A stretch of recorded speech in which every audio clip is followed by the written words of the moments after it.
Hello everyone, welcome to Marlin Chess Kids. Today I will show you the game played by Mihail and Payyappat. And this beautiful game complete in only 28 moves. And let's see how the game played. The game starts with a pawn to e4, c6, e3, e5, and here you have the Reti Opening with a knight to f3 and knight to f6. Then the game continued with a knight b to d2. d6 was played, and now the white played g3 and g6.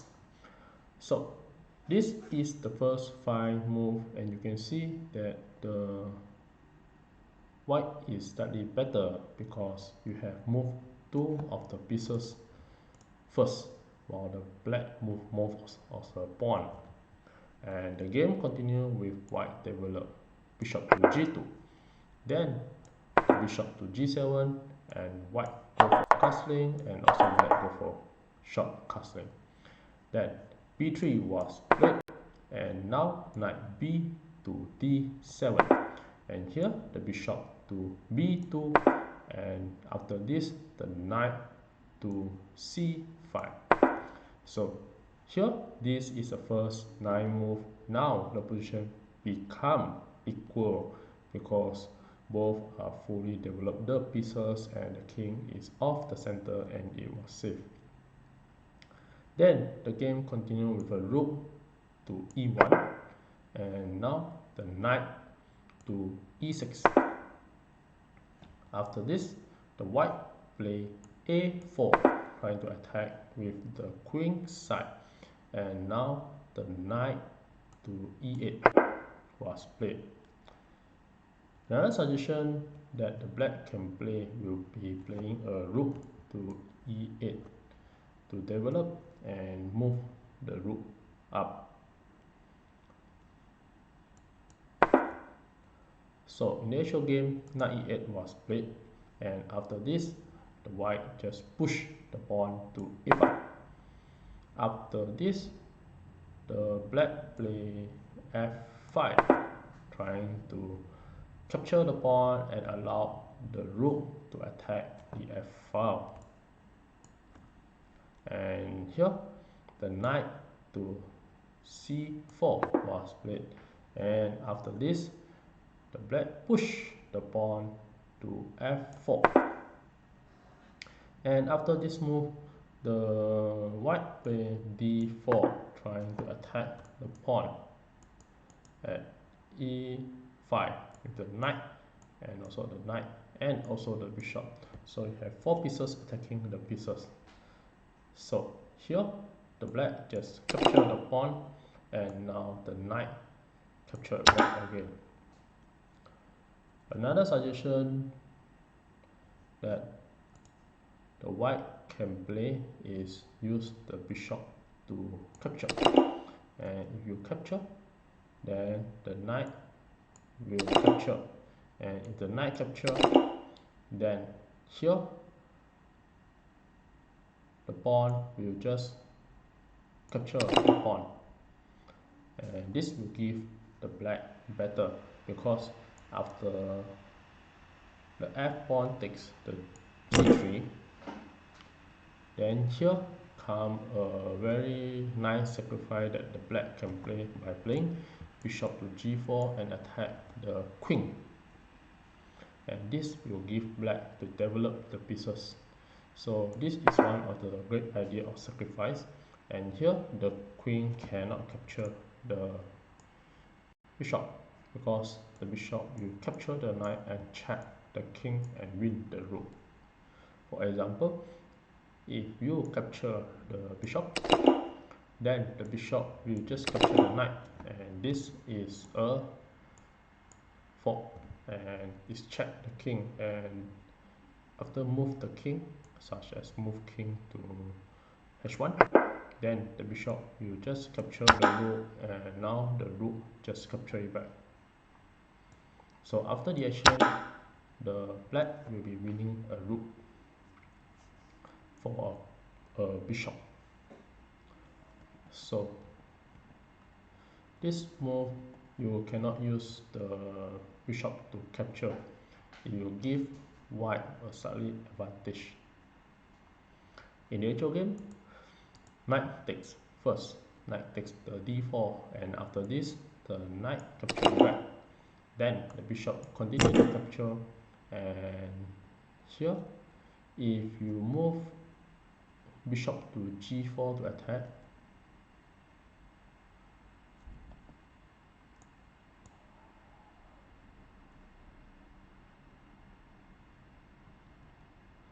if you move bishop to g4 and attack the queen, then the queen will just go up.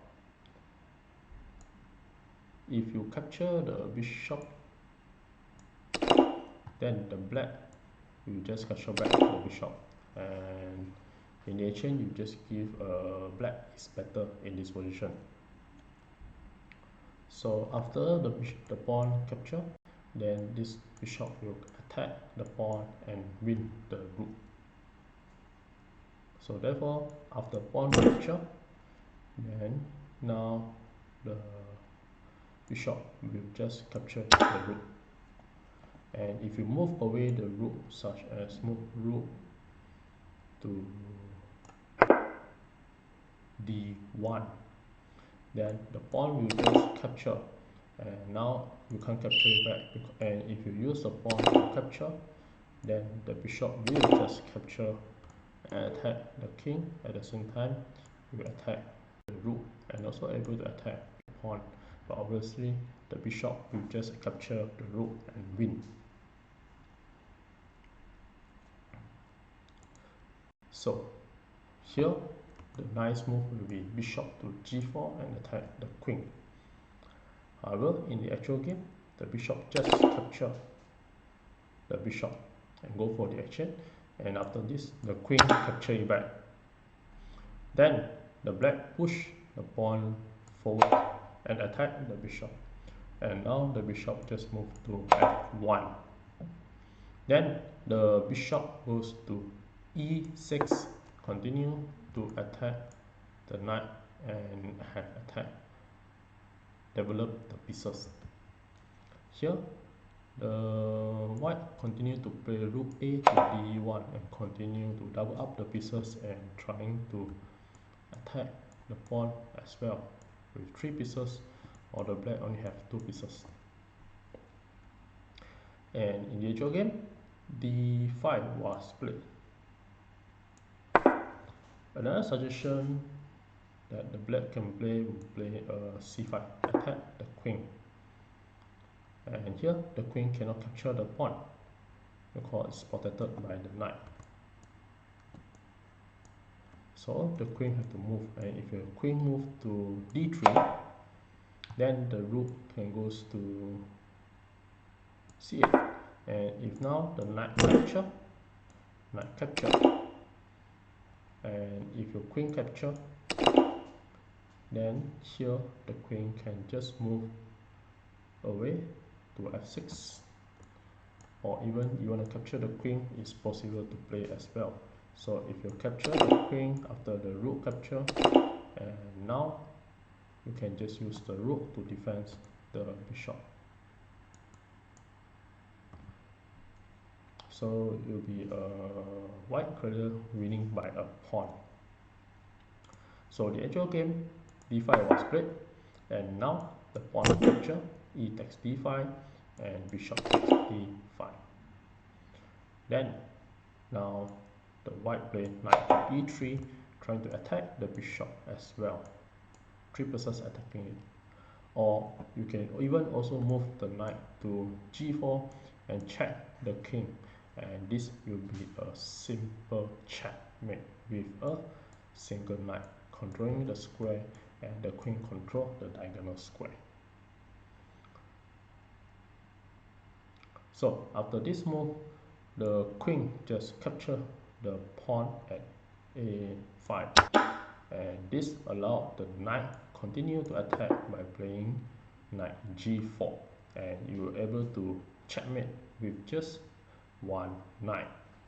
And if you move any move such as b6, then you have a knight to h6, and this will be a knight checkmate. So after this move, the black play h5, and here the knight continue to play knight to h6 and check the king. And after this move, the king to h7. Then now come another great move from the white by playing rook to e7 and check the king by sacrificing the knight. And this is a winning move from the white. So after this move, check, the king has only one move to move with the king, which is to take the king to capture the knight. And if you block with the rook or the bishop, let's say if you try block with the bishop, then the knight will just capture, and if you rook capture knight, then rook will just capture and will be complete winning. So any move such as rook to g8 to attack back the rook, then the bishop will be playing bishop to c4 and have the pin. And after this, you have a discover check. So if you play any move such as push the pawn at b3, then you have a rook to g7 open check, and if the king move back to h8, then you have a rook to g8. Then this is a double check again, and now the king to h7, and then the queen can go to h8 and it will be a checkmate. So you have a very nice checkmate after this move. And if you block with the knight example, then the queen will just capture the knight and it will be a checkmate. And if you block with the rook, then the knight will just capture and the bishop capture, then the rook will be captured, and after this it will be the same again. If your king goes to g8, then the bishop will continue to pin and you have a discover check and it will be a checkmate as well. So if you this method, if you move the king to h6, then the queen will go to h8 and check the king. So after this move and check the king, this forces the king to move to g5, and after this you have a pawn check with h4, and now the king only have one place to move, which is king g4. After this you have a rook checkmate. So you have a very nice checkmate here again. So after this check sacrifice, the black do not block with any pieces and they use the king to capture the knight.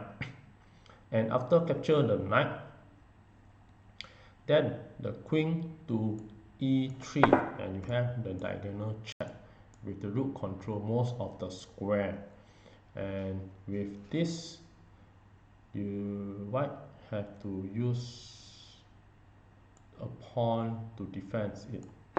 So after this, now h4 can be played and you can attack the pawn and check the king. But in the actual game, the white play bishop to d3, and with the idea to have a rook to h7 checkmate. And after this move, the black play bishop to f7 to block it. So actually in this position, the correct move will be bishop to g8, and this will block the check. And in the actual game, bishop to f7 was played. And with this move at bishop f7, and this is a move 26, and this is one of the tactical blunder, and with this the white is winning and mate in 3. I give a couple of seconds to figure out how the continuation of the white to play and win the game.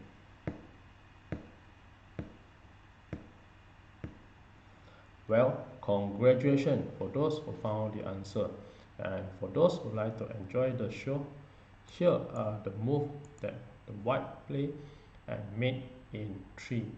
And in the actual game, the queen to e6 and check the king. And this is one of the great sacrifice that the white move. And after this check, if you capture the queen, then you have a rook to h8, and this will be a very nice checkmate in just less than 30 move. And this is the actual game and it was played. So back to this check, if you move the king without capturing the queen, such as you move the king to g7, and now you have a very nice check with the queen again, queen to g6 and check the king.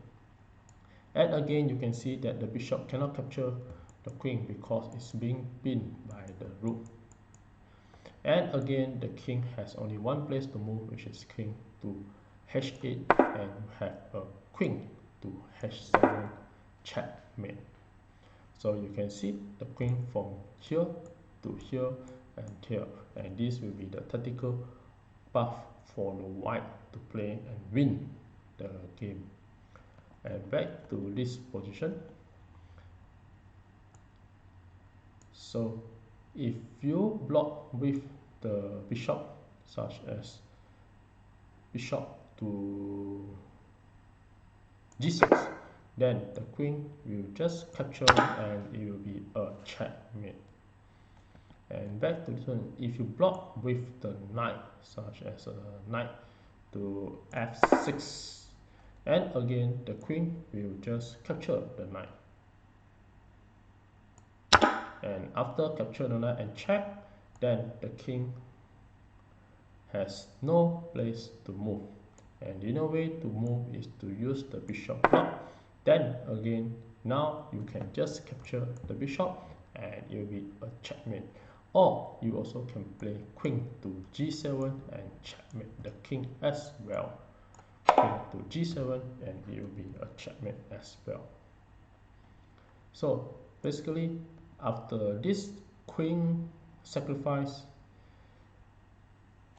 it is a very nice checkmate, and from this position you can see that all is being controlled by the white, and the black cannot defend the checkmate. And the back to this position, if you play a bishop to g8, then the white is also clearly winning, and the idea would be continue with f4 to attack the pawn, and this will give white clearly winning position, but it's still not yet checkmate so fast. So after this move, you can play a knight to develop to f6, and if the pawn capture, the queen will be captured and it will be an exchange only. So after this move, you can just play like a pawn to attack the queen. Then the queen can continue to play queen to d5, and the game can be played, but the white is still going to win the game in a sooner or later stage. So with this, thank you.